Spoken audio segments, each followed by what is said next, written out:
सभी मित्रों को नमस्कार।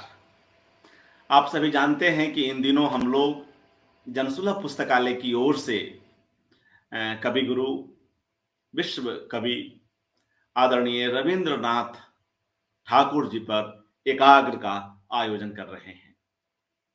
आज इस एकाग्र की यह 5वीं कड़ी है और इसमें हमारे साथ सुपरिचित कवि आलोचक रमेश अनुपम जी जुड़े हुए हैं।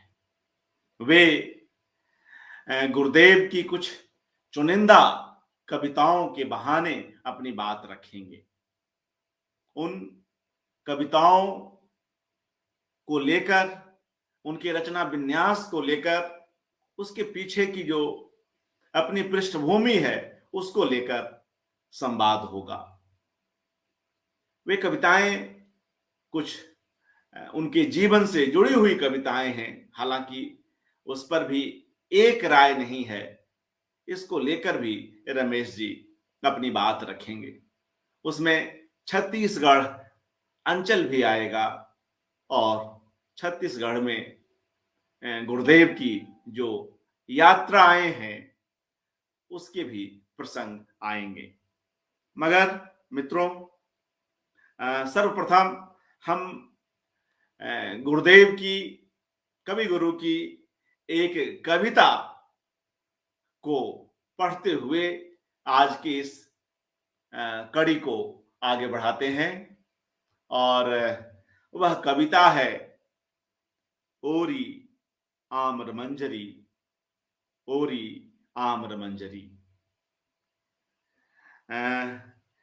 इसे बांग्ला में जो इसका जो शीर्षक रखा गया है, ओ मंजरी, ओ मंजरी आमेर मंजरी, आज हृदय तुम्हार उदास है पड़छे की झरी, आज हृदय तुम्हार उदास है पड़छे की झरी। इसका अनुवाद बांग्ला से हिंदी में प्रयाग शुक्ल जी ने किया है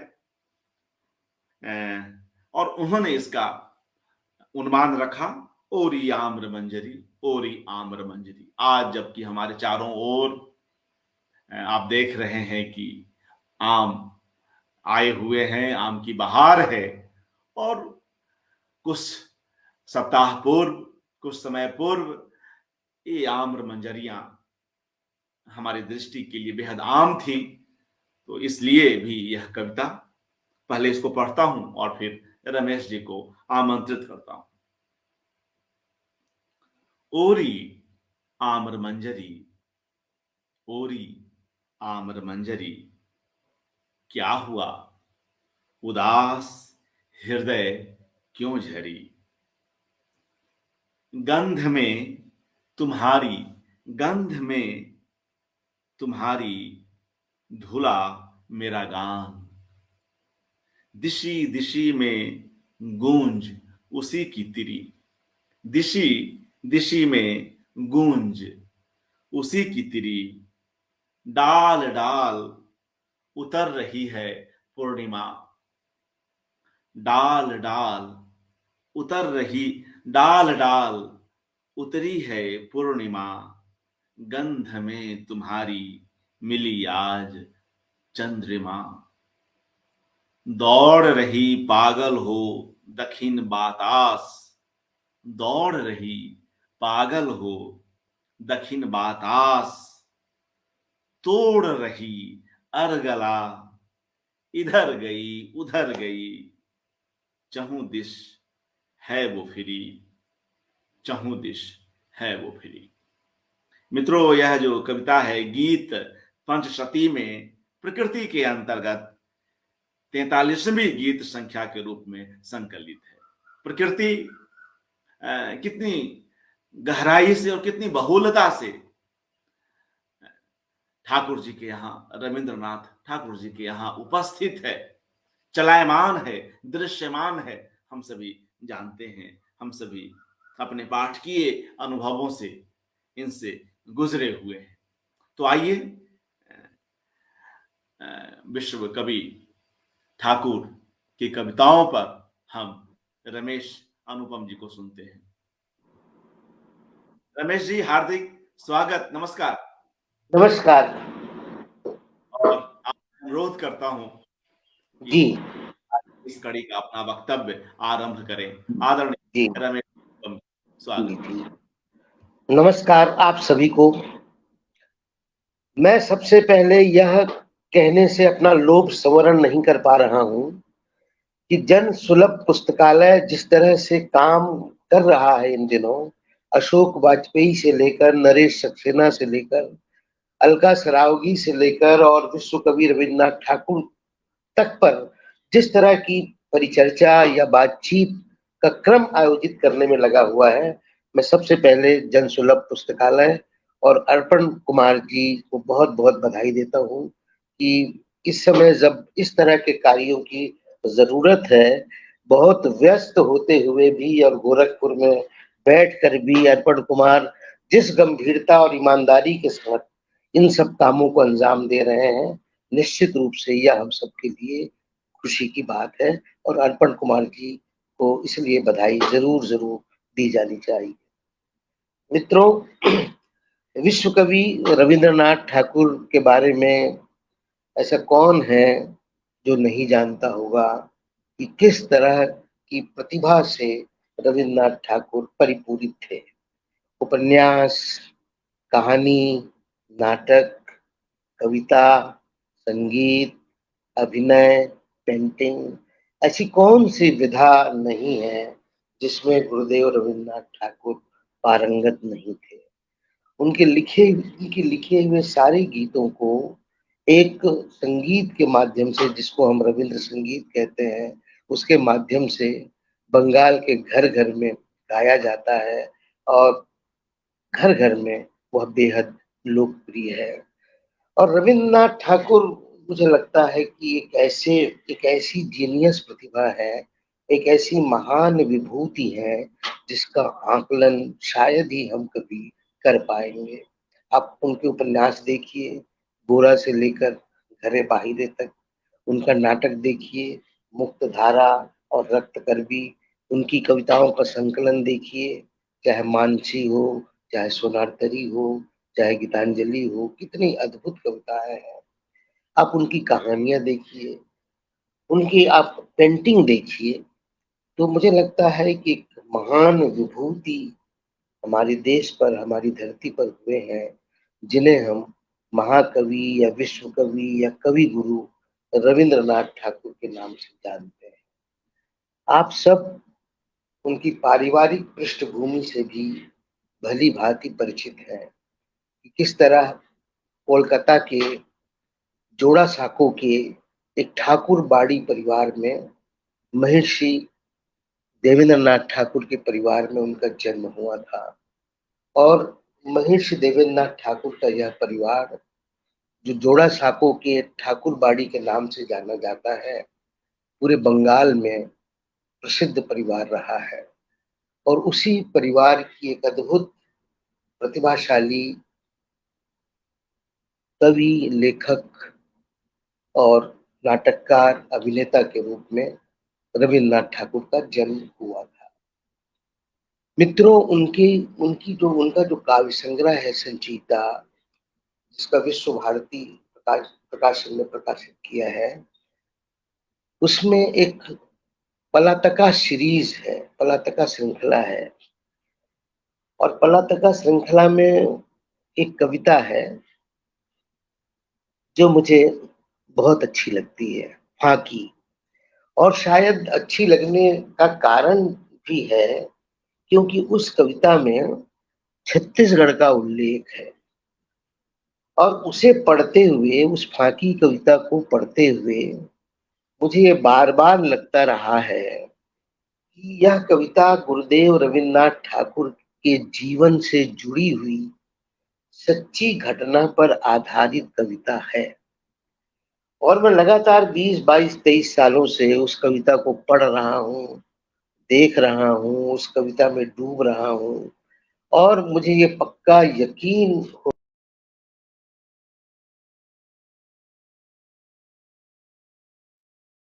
जी मित्रों, कुछ गड़बड़ी हो गई है संभवतः। और उनका कनेक्शन टूट गया है।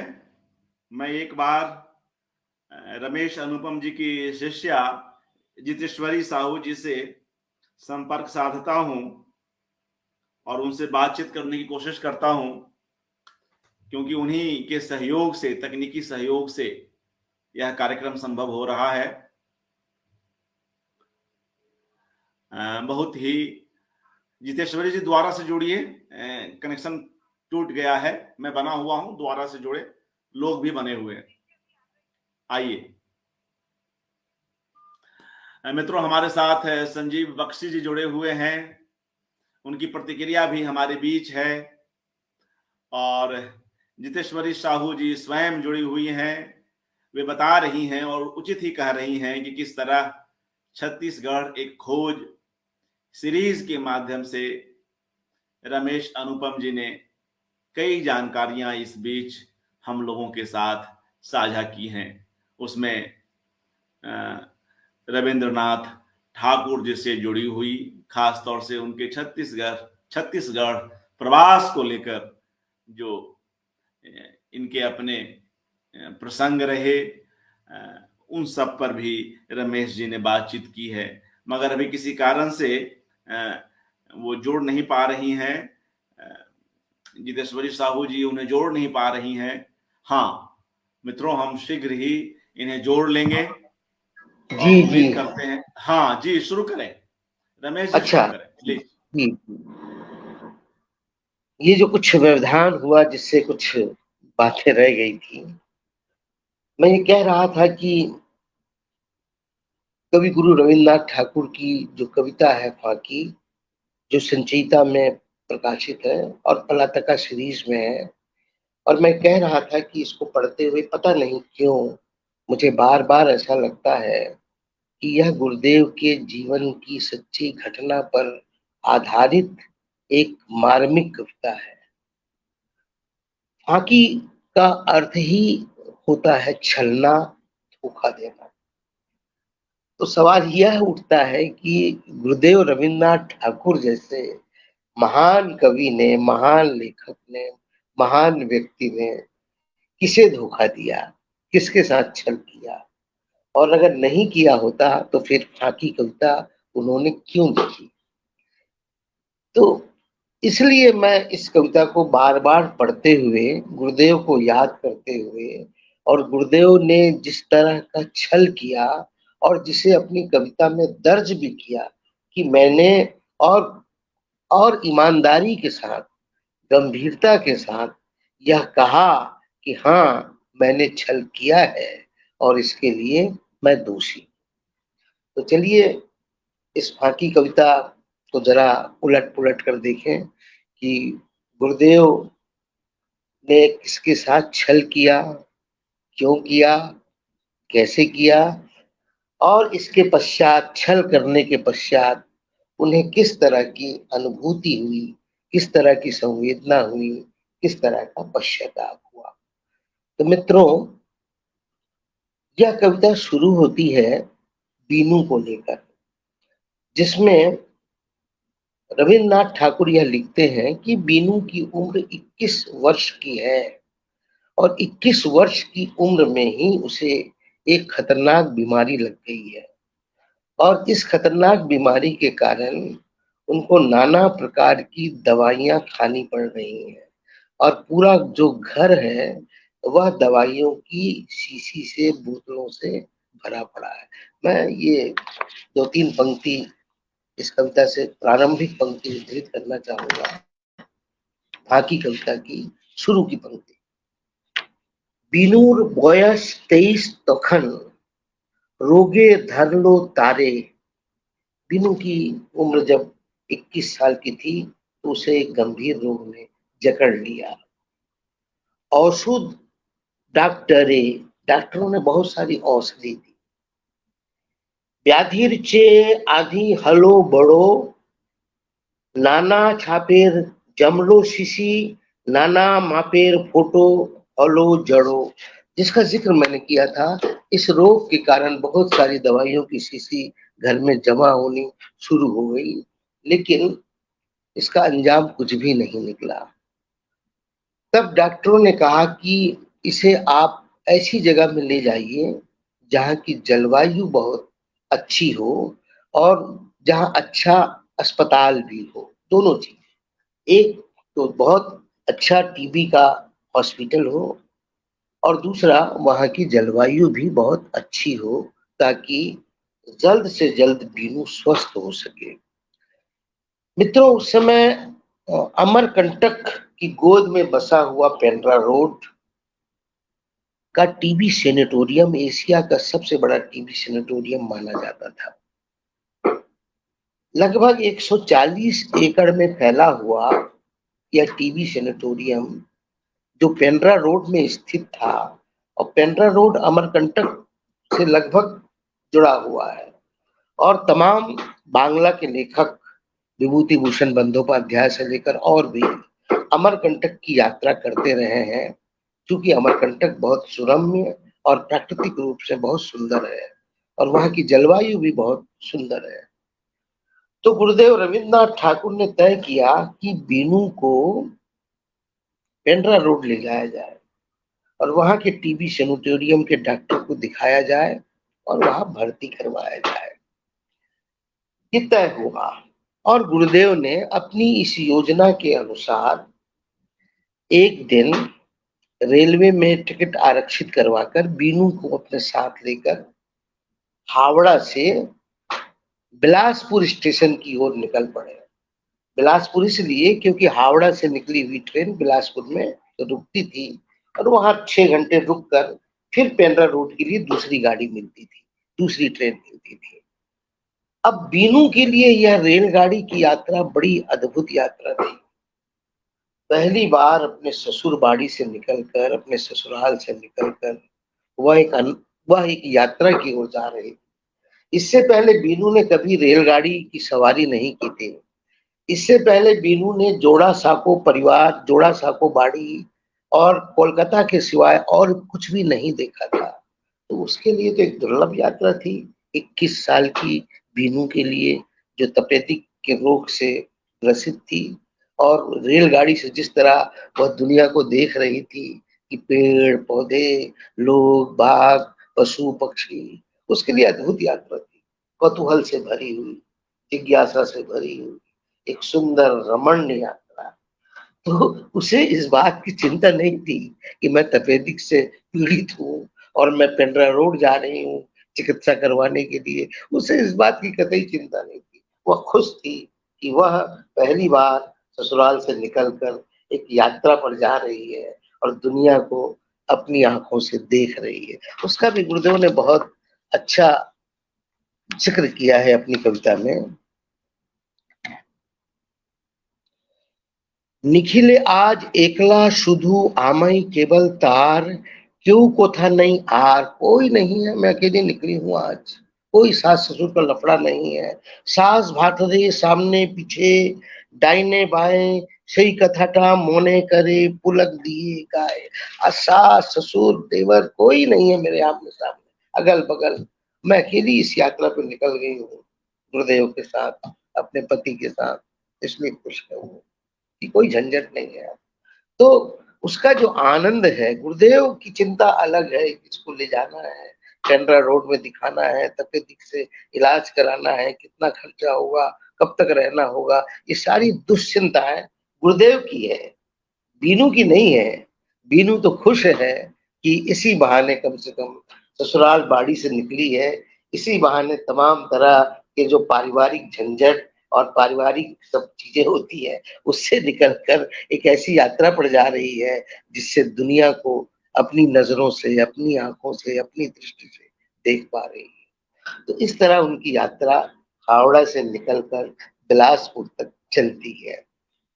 बिलासपुर पहुंचने के पश्चात ये पहले से ही गुरुदेव को पता है कि पेंड्रा रोड वाली गाड़ी पकड़ने के लिए बिलासपुर स्टेशन पर 6 घंटे रुकना पड़ेगा और 6 घंटे बाद ही उन्हें पेंड्रा रोड जाने वाली रेलगाड़ी मिल सकेगी। ये गुरुदेव को पहले से ही पता था।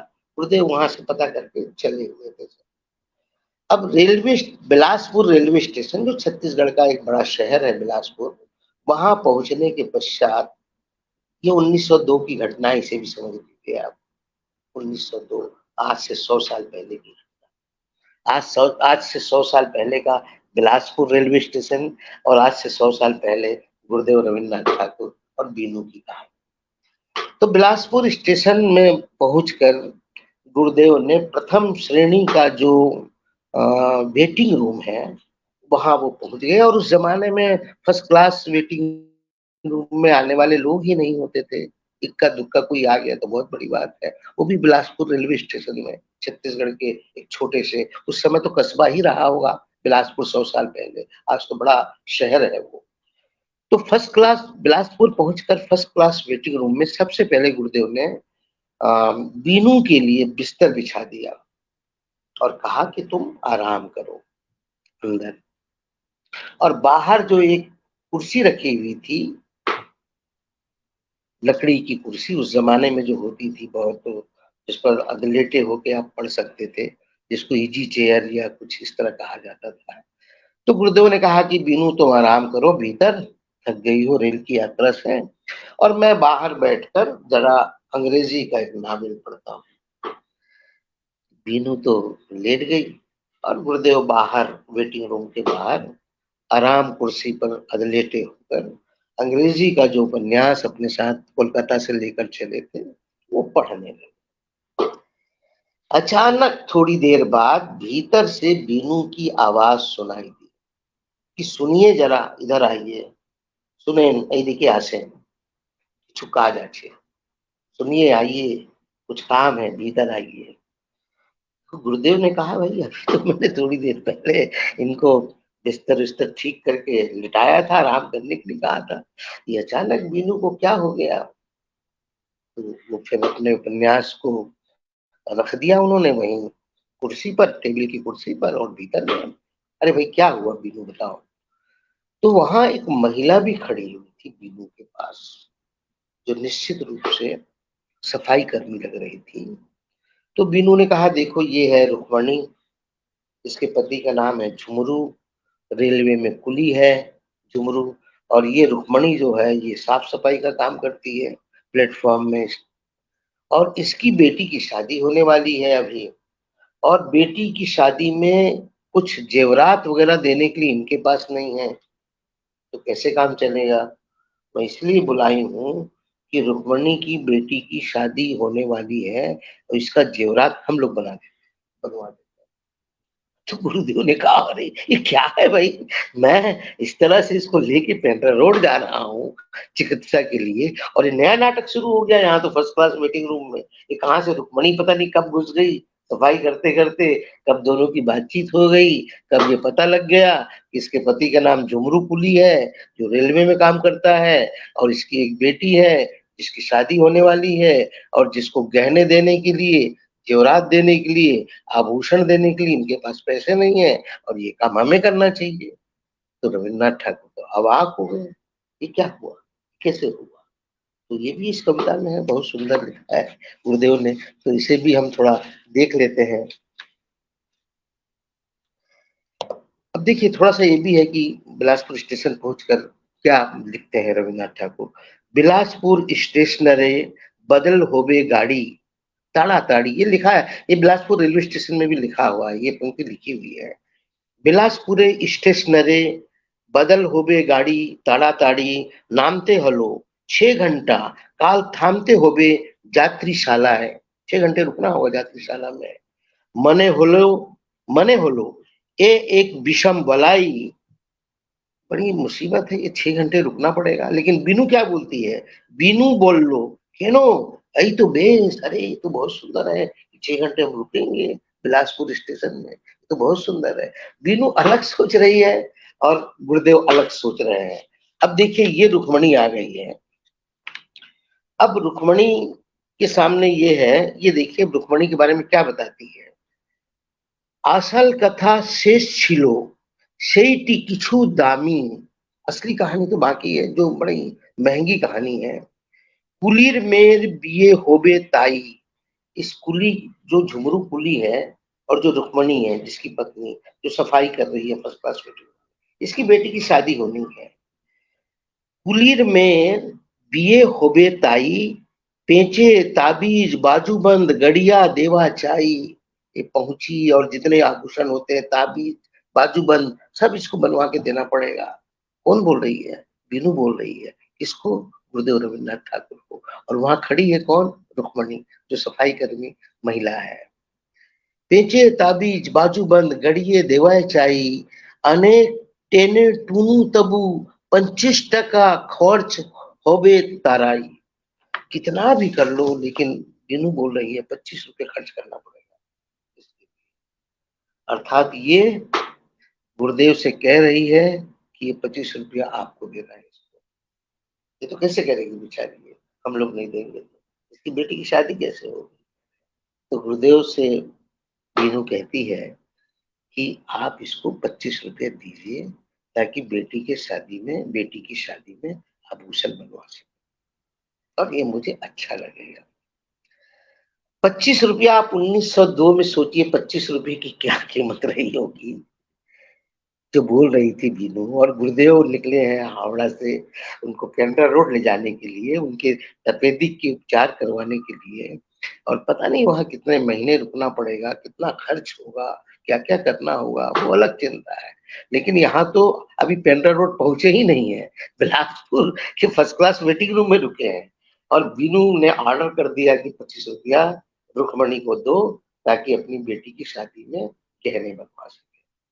गुरुदेव का दिमाग तो ऐसे ही खराब हो गया। क्या है भाई, ये क्या हो गया इसको? गुरुदेव ने कहा कि बहाना किया, मेरे पास खुचरा पैसा नहीं है, चिल्लर नहीं है, 100 रुपए का नोट है, कैसे दूंगा? लेकिन बीनू मानने वाली नहीं थी। बीनू ने कहा ठीक, कोई बात नहीं, जाओ बाहर से चिल्लर करा लो और ला के 25 रुपए इसको दो, पैसा तो देना पड़ेगा, रुक्मणी की बेटी की शादी का मामला है। अब गुरुदेव तो फंस गए, ये बहाना भी काम नहीं आया। बहाना ये था कि भाई चिल्लर नहीं है मेरे पास, क्या करूं मैं, कैसे दूंगा 25 रुपया? पर बीनू ने कहा कि नहीं नहीं, आप चिल्लर करवा लीजिए, बाहर जाके प्लेटफॉर्म में चिल्लर मिल जाएंगे 100 रुपए के, और 25 रुपया के दीजिए। अब गुरुदेव के सामने तो महासंकट आ गया कि अब क्या करूं, करूं तो कैसे करूं? तो उनकी बुद्धि में एक बात आई, उसने कहा ठीक है, मैं बाहर ले जाता हूँ और इसको चिल्लर कराकर 25 रुपये दे देता हूँ। उसने कहा रुक्मणी चलो मेरे साथ, मैं बाहर जाके तुमको चिल्लर करा के दे दूंगा। गुरुदेव रुक्मणी को अपने साथ बाहर ले गए। कोई चिल्लर उल्लर नहीं करवाया उन्होंने। रुक्मणी को डांटा कि तुम भले घर के लोगों को लूटती हो, मैं अभी तुमको पुलिस को सौंप देता हूँ, तुम ऐसी ही सबसे करती रहती हो। तो वो घबरा के गुरुदेव के चरणों में गिर पड़ी रुक्मणी कि नहीं साहब, मुझे छोड़ दो, मुझे कुछ नहीं चाहिए, मुझे माफ कर दो। गुरुदेव ने कहा लो 2 रुपया, जाओ तुम भगो। अब मुंह नहीं दिखाना वहां फर्स्ट क्लास वेटिंग रूम, ठीक है? और 2 रुपये का नोट देके जैसे तैसे पीछा छुड़ा के फिर गुरुदेव हाजिर हो गए फर्स्ट क्लास वेटिंग रूम में, जहां बीनू लेटी हुई। बीनू ने कहा क्यों भाई, दे दिए 25 रुपया? गुरुदेव ने कहा मुस्कुराते हुए, हाँ हाँ चिल्लर कराया और 25 रुपये उसको दे दिए। तो बीनू ने कहा वाह, मुझे बहुत अच्छा लग रहा है, मैं जीवन में आज पहली बार खुश हुई हूँ कि हमने किसी की सहायता की। एक लड़की जिसकी शादी होने वाली है, जिसके पिता रेलवे में कुली हैं, जिसकी माँ जो है सफाई कर्मी है, उसकी बेटी की शादी के लिए हमने 25 रुपये दिए। अब वह बहुत बढ़िया शादी करेगी, आभूषण 25 रुपये जो हमने दिए उसके पूरे आभूषण बनाकर अपनी बेटी को देगी। वाह वाह, इससे ज्यादा खुशी मुझे क्या हो? उसने गुरुदेव से कहा कि आज हम लोगों ने बहुत अच्छा काम किया जीवन, इस काम को मैं हमेशा याद रखूंगी और हमेशा याद करके इसको खुश होती रहूंगी। लेकिन गुरुदेव तो जानते थे, गुरुदेव धोखा दे रहे हैं बीनू को। अब बीनू को लेकर जाते हैं पेंड्रा रोड 1902 में, और वहां ये कहा जाता है कि लगातार 2 महीने तक गुरुदेव वहां रहे बीनू के साथ, और बीनू की चिकित्सा वगैरह सब करवाई। लेकिन बीनू की मृत्यु हो गई, बीनू को बचा नहीं सके रविन्द्रनाथ ठाकुर। लेकिन मरते दम तक, जब तक बीनू जीवित रही, ऐसा कोई दिन नहीं होता था जिस दिन वह रुक्मणी को याद न करती रही हो। वो हमेशा गुरुदेव का हाथ पकड़कर बोलती थी कि जीवन में हमने एक बहुत अच्छा काम किया, कि रुक्मणी की बेटी की शादी के लिए हमने 25 रुपये दिए। कितनी खुश हुई होगी वह जब अपनी बेटी की शादी की होगी और हमारे 25 रुपये जो हमने दिए थे उससे खरीद कर उसको आभूषण दी होगी। कितनी खुश होगी कि हमेशा रोज गुरुदेव को हमेशा एक बार दो बार हमेशा बीनू बोलती थी और खुश होती थी। उसकी आंखों से आंसू छलकते थे बीनू के कि हमने बहुत अच्छा काम किया। बहुत खुश होगी रुक्मणी, उसकी बेटी भी बहुत खुश होगी। लेकिन सच्चाई तो कुछ और थी, कहानी तो कुछ और है। तो जब बीनू की मृत्यु हो जाती है तो रविन्द्रनाथ ठाकुर को काफी अफसोस होता है, ग्लानि होती है, पीड़ा होती है, तकलीफ होती है।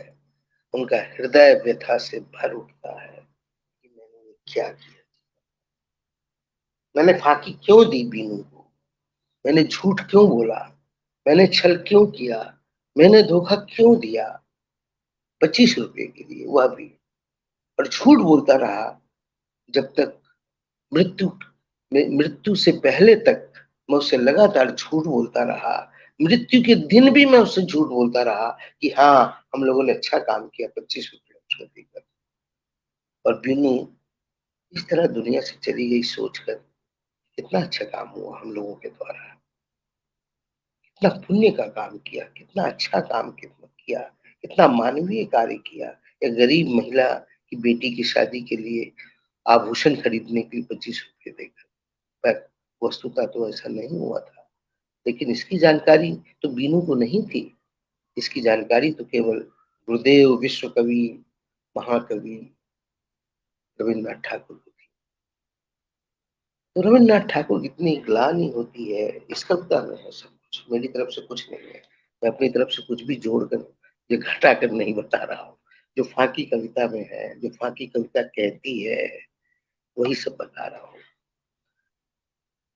बीनू की मृत्यु के पश्चात मुझे बार बार लगता है, मैं इस बात पर अडिग हूँ कि बीनू ही गुरुदेव की पत्नी मृणालिनी देवी थी,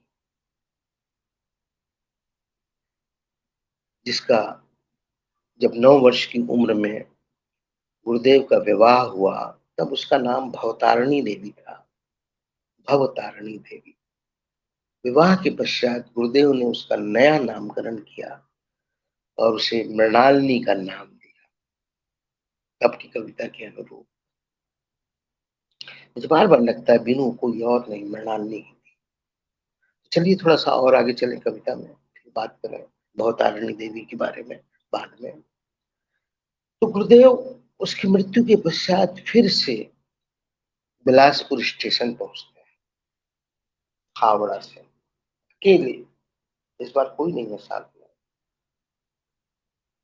और स्टेशन पहुंचकर जगह जगह पूछते हैं कि झुमरू कुली कहाँ मिलेगा, ये रुक्मणी जो सफाई कर्मी महिला है वो कहाँ मिलेगी।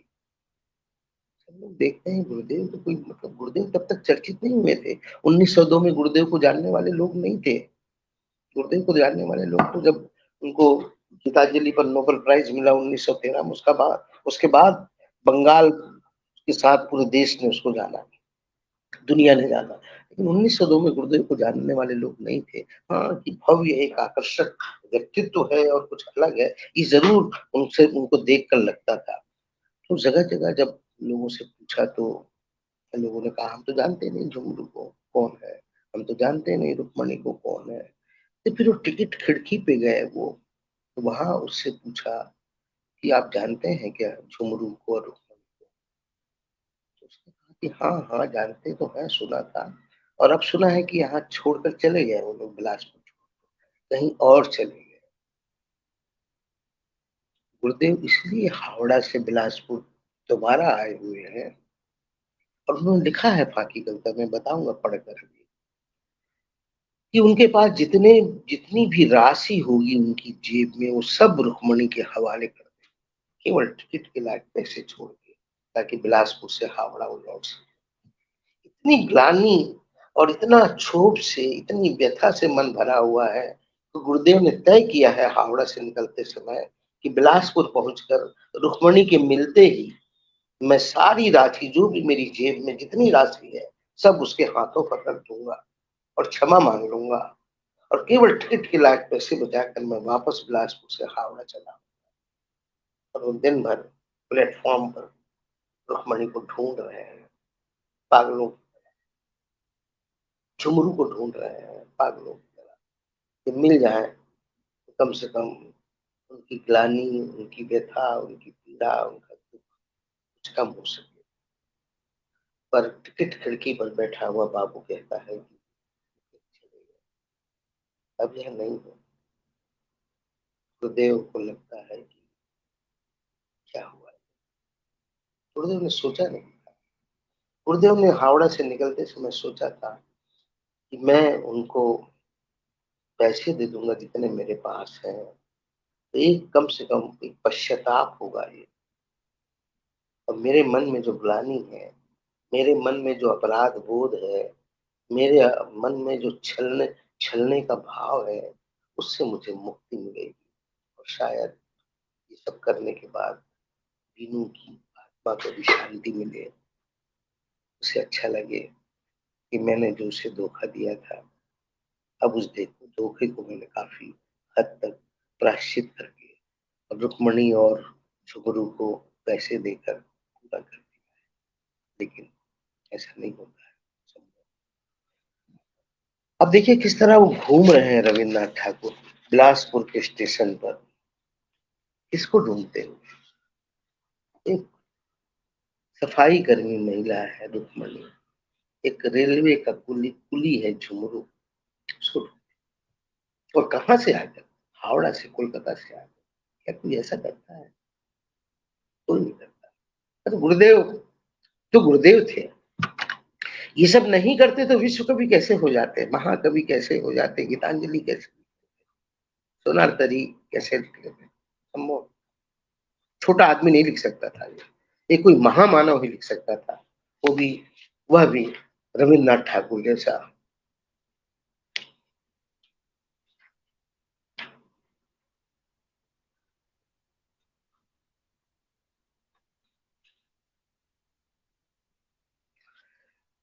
और जो 2 महीने तक उसके साथ छल किया, झूठ बोलते रहे रविन्द्रनाथ ठाकुर की, हाँ मैंने 25 रुपए दे दिए, उसके बारे में क्या कह रहे हैं। उगो अंतर्यामी, भगवान को याद कर रहे हैं। उगो अंतर्यामी बिनूर आज जानाते चाहिए आमी। आज मैं बताना चाहता हूँ, जब वो नहीं है तब, সেই 2 মাসের अर्ध आमार विषम बाकी 25 টাকার फाकी। मैं बताना चाहता हूँ किस तरह 25 रुपए के नाम पर मैंने उसको धोखा दिया। आज इस बात को सुनने वाला पर तो नहीं, या सुनने वाली और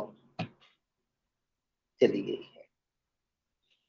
उसके बाद जब बिलासपुर स्टेशन पहुंचते हैं और ढूंढते हैं फिर से दोबारा उसको, उस पर लिखते हैं फाकी में, बिलासपुरे नेमे आमी सुधाई सबर काछे।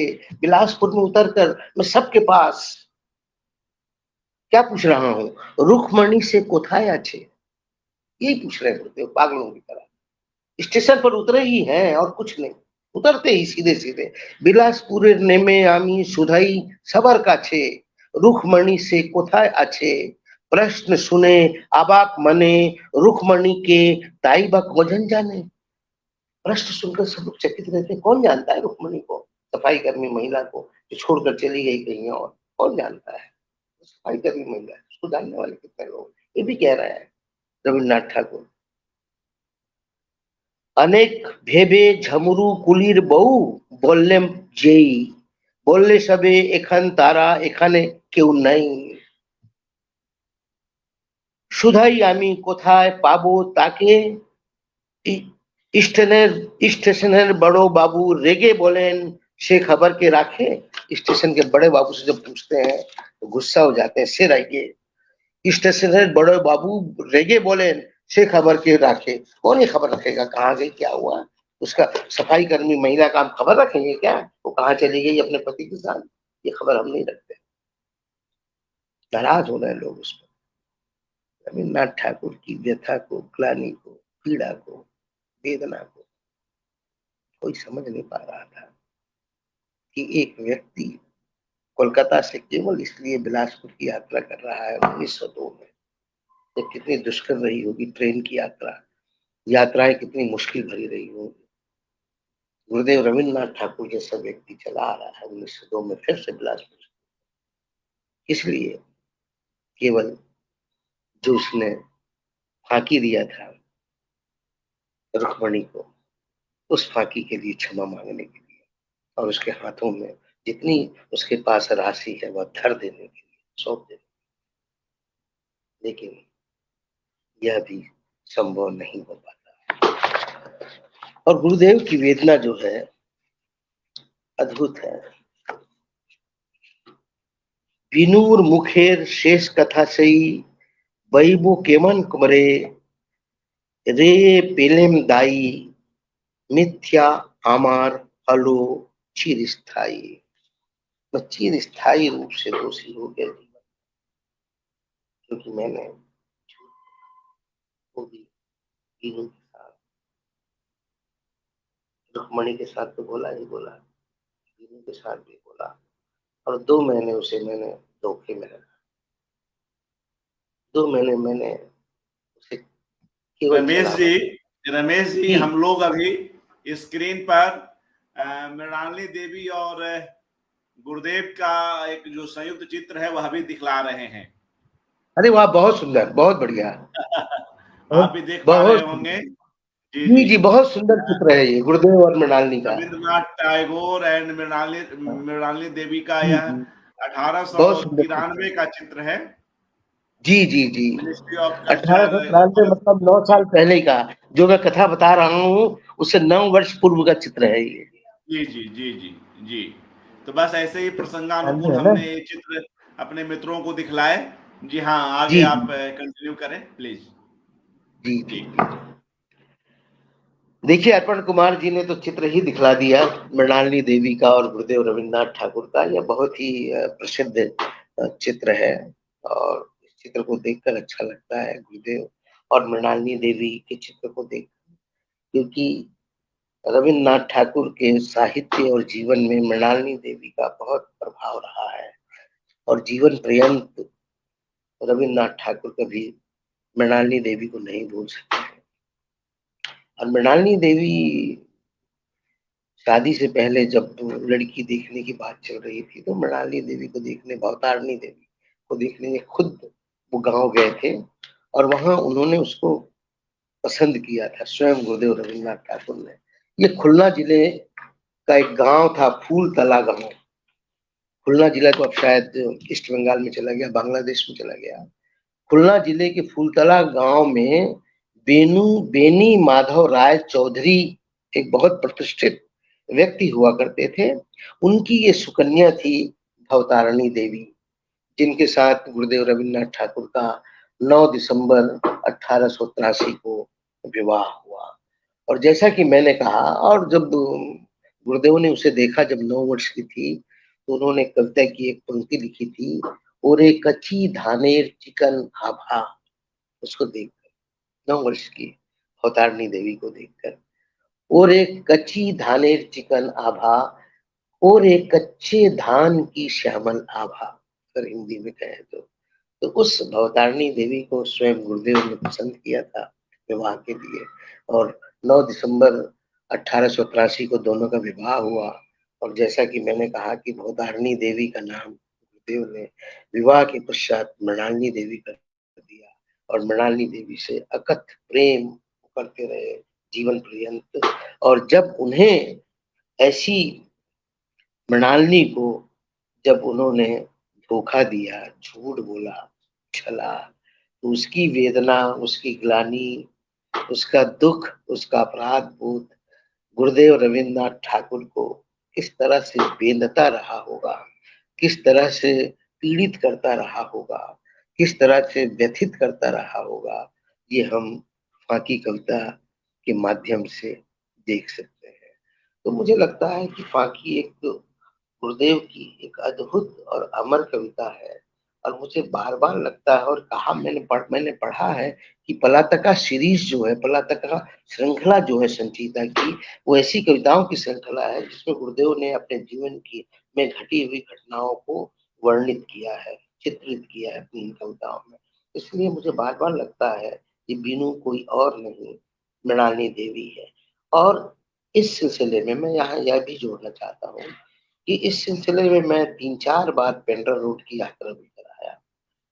पेंड्रा रोड जाकर मैंने टीबी सैनिटोरियम भी देखा, और गुरुदेव की स्मृति में वहाँ एक कक्ष भी बनाया गया है, एक कहना चाहिए कि ऑडिटोरियम बनाया गया है, सभागृह बनाया गया है, वो भी देखा मैंने। और मुझे ये भी दिखाया गया कि ये जो कॉटेज है एक, इसमें गुरुदेव मृणालिनी देवी को लेकर रहते रहे हैं। एक चबूतरा भी है जिसके बारे में जनश्रुति है पेंड्रा रोड में, कि यहाँ गुरुदेव जब थे तो उन्होंने एक नाटक का मंचन भी किया था उस चबूतरे पर, उसमें दिखा दिया है। तो इस तरह पेंड्रा रोड में अनेक लोगों ने मुझे टीबी सैनिटोरियम में यह बताया कि गुरुदेव आए थे यहाँ अपनी पत्नी को लेकर, और 2 महीने तक पेंड्रा रोड के टीबी सैनिटोरियम में, जो 144 या 40 एकड़ में फैला हुआ एशिया का सबसे बड़ा टीबी सैनिटोरियम था, वहां वो रहे। और ये भी कहा जाता था कि वो चबूतरे पर शाम को बैठा करते थे, चबूतरे पर ही उन्होंने नाटक का मंचन किया। ये सारी बातें पेंड्रा रोड में लोग बताते हैं, और मुझे भी कई लोगों ने, मैं इसी सिलसिले में जानने के लिए जब मैं गया था 2-3 बार, तो अनेक लोगों ने, जिसमें अस्पताल के कर्मचारी भी थे, जिनका कहना था कि हमारी माँ ने, हमारे पिता ने, हमारे दादा ने, हमारे नाना ने उनको देखा है, उनके बारे में बताते रहे हैं कि गुरुदेव यहाँ आए थे। 1913 के बाद तो सारी दुनिया ने जान लिया ना कि विश्व कवि रविन्द्रनाथ ठाकुर है, तो सब लोगों ने कहा कि हाँ वही व्यक्ति जो आए थे 1902 में। तो इस तरह मुझे लगता है कि रविन्द्रनाथ ठाकुर के जीवन का एक छोटा-सा अंश है, जिस पर मैं आज बात कर सका। एक विराट व्यक्तित्व, एक विराट मेधा, एक विराट प्रतिभा के बारे में मैं क्या कहूँ? उन पर तो कहना तो शायद बहुत मुश्किल है, उनके विराट व्यक्तित्व पर, विराट प्रतिभा पर, महान प्रतिभा पर, उनके उपन्यास पर, कहानी पर, रवींद्र संगीत पर, उनकी पेंटिंग पर, उनके अभिनय पर, अद्भुत है सब कुछ। और मेरा सौभाग्य है कि मैं शांति निकेतन भी जा सका, और शांति निकेतन जाकर मुझे अच्छा लगा। और आप सब जानते हैं कि कैसे 1901 में शांति निकेतन की गुरुदेव ने स्थापना की थी, और उसके बाद वही शांति निकेतन 1921 में किस तरह से एक राष्ट्रीय विश्वविद्यालय का स्वरूप ग्रहण करता है, विश्व भारती कहलाता है। और आज मुझे लगता है कि भारत का श्रेष्ठतम शिक्षा संस्थान अगर कोई है तो वह विश्व कवि गुरुदेव रविन्द्रनाथ ठाकुर द्वारा स्थापित शांति। तो मुझे लगता है कि मैं शायद छलना पर ही ज्यादा, फाकी पर ही ज्यादा अच्छी बात गुरुदेव को लेकर कर सकता था, तो वही बात मैंने की। और मुझे लगता है कि अब मुझे अपनी वाणी को यही विराम देना चाहिए। अर्पण कुमार जी, आप बताएं। जी शुक्रिया रमेश जी, इस महत्वपूर्ण वक्तव्य के लिए। और जिस सीरीज की आप बात कर रहे हैं, जिसमें उनके जीवनानुभवों से जुड़ी हुई कविताएं हैं, जी जी। तो अगर आप चाहें तो उनमें से कुछ और एक कविताओं पर चर्चा कर सकें, अगर संभव हो तो कुछ तो एक उसकी मैं कविताओं। तैयारी कर नहीं पाया हूँ मैं, जी उसकी तैयारी मैं कर नहीं पाया क्योंकि मैं फिर से छलना में चला गया आज, और जी छलना में ही जी डूबा रहा मैं, जी फाकी कविता में डूबा रहा मैं। तो जी इसलिए हाँ उस तरह से मैं तैयारी नहीं जी कर पाया। और रविन्द्रनाथ ठाकुर पर बोलना तो बहुत कठिन काम है मेरे लिए, बाकी लोगों के लिए पता नहीं। जी हाँ, एक अच्छी चर्चा रही, और फांकी कविता के माध्यम से मित्रों यह पूरी जो कथा है, कविता की अपनी जो कथा है, उसका जो अपना भूगोल है, हम उससे भी परिचित हो सके, और विभिन्न मनोभावों को कैसे एक कविता में एक बड़ा कवि उकेर पाता है, उसे भी हम जान सके। एक गहन अपराध बोध में गुरुदेव दोबारा उन जी जगहों पर जाते हैं, और उस रुक्मणी से मिलने की कोशिश करते हैं, तो सचमुच में यह कविता जिस तरह से अपनी यात्रा करती है, उसमें स्वयं गुरुदेव के भीतर के जो ऊहापोह है, वह भी, उसकी भी यात्रा हो रही होती है। एक बेहद महत्वपूर्ण वक्तव्य रमेश अनुपम जी की ओर से। रमेश जी, आपने समय निकाला, बहुत बहुत धन्यवाद आपका और तमाम साथियों का जो इस कार्यक्रम से जुड़े रहे। मित्रों, आज के इस कार्यक्रम की शुरुआत हमने उनकी एक कविता से की थी। अच्छा होगा कि क्यों नहीं एक और कविता से ही आज की इस कड़ी को विराम दें। उनकी एक कविता है रमेश जी, जिसका शीर्षक है अपने यश पर विश्वास नहीं, जिसको पढ़ते हुए जी आज की इस कड़ी को विराम देना चाहूंगा। अपने यश पर विश्वास नहीं। रविन्द्रनाथ ठाकुर लिखते हैं इस कविता में, अपनी अपनी कीर्ति का मैं विश्वास नहीं करता, अपनी कीर्ति का मैं विश्वास नहीं करता। क्या बात, बहुत सुंदर जी। जानता हूं काल सिंधु अपनी रोज रोज की नियमित तरंगों की मार से उसे लुप्त कर देगा। जानता हूं काल सिंधु अपनी रोज रोज की नियमित तरंगों की मार से उसे लुप्त कर देगा। बहुत सुंदर। मेरा विश्वास अपने आप में है, मेरा विश्वास अपने आप में है। दोनों शाम उसी विश्वास के पात्र में भर भर इस विश्व की अमर सुधा का मैंने पान किया है। बहुत सुंदर जी, बहुत सुंदर, बहुत सुंदर जी, बहुत सुंदर, बहुत सुंदर जी, बहुत प्यारी जी, आगे कविता है। पढ़ता हूँ। जी, आगे पढ़ता हूँ। मेरा विश्वास अपने आप में है, दोनों शाम उसी विश्वास के पात्र में भर भर इस विश्व की अमर सुधा का मैंने पान किया है। क्षण क्षण का प्रेम, क्षण क्षण का प्रेम उसके भीतर संचित हुआ है। दुख के भार से यह पात्र नहीं दरका, धूल ने उसके शिल्प को काला नहीं किया। क्या बात है, बहुत सुंदर। जानता हूं संसार की रंग भूमि को छोड़कर मैं जब चला जाऊंगा, प्रत्येक ऋतु में फूलों के वन साक्ष्य भरेंगे कि इस संसार को मैंने प्यार किया था। यह प्यार करना ही जी, बहुत सुंदर, बहुत सुंदर, बहुत संसार की रंग भूमि को छोड़कर मैं जब चला जाऊंगा, प्रत्येक ऋतु में फूलों के वन साक्ष्य भरेंगे कि इस संसार को मैंने प्यार किया था। यह प्यार करना ही सत्य है, यही इस जीवन का दान है। विदा लेते समय यह सत्य अमलान रहकर मृत्यु को अस्वीकार करेगा। विदा लेते समय क्या बात, बहुत सुंदर, बहुत सुंदर, अमलान रहकर मृत्यु को अस्वीकार करेगा, स्वीकार करेगा। बहुत सुंदर, अस्वीकार करेगा। बहुत सुंदर। तो यह मित्रों कवि गुरु की वाणी है, और अद्भुत वाणी, जहां उसे कवि गुरु को अपने यश पर विश्वास हो या ना हो, मगर उनका विश्वास अपने आप में जरूर है, उस प्यार पर जरूर है जो उन्होंने दुनिया से किया। यश से अधिक वे प्यार को महत्व देते आए, और शायद इसीलिए यशस्वी भी हो सके। यशस्वी भी इसीलिए हो सके कि उसके मूल में यश की आकांक्षा नहीं थी, कहीं ना कहीं एक बहुत सुंदर, प्यार से भरा हुआ उदार हृदय था। बहुत बहुत शुक्रिया रमेश अनुपम जी हमसे जुड़ने के लिए। आपको भी बहुत बहुत धन्यवाद कि आपने मुझे अवसर दिया रविन्द्रनाथ ठाकुर पर कुछ बोलने के लिए। बहुत बहुत आभारी हूं आपका। मित्रों, इसी के साथ आज की यह कड़ी समाप्त होती है। फिर मिलेंगे। नमस्कार, शुभ रात्रि। नमस्कार।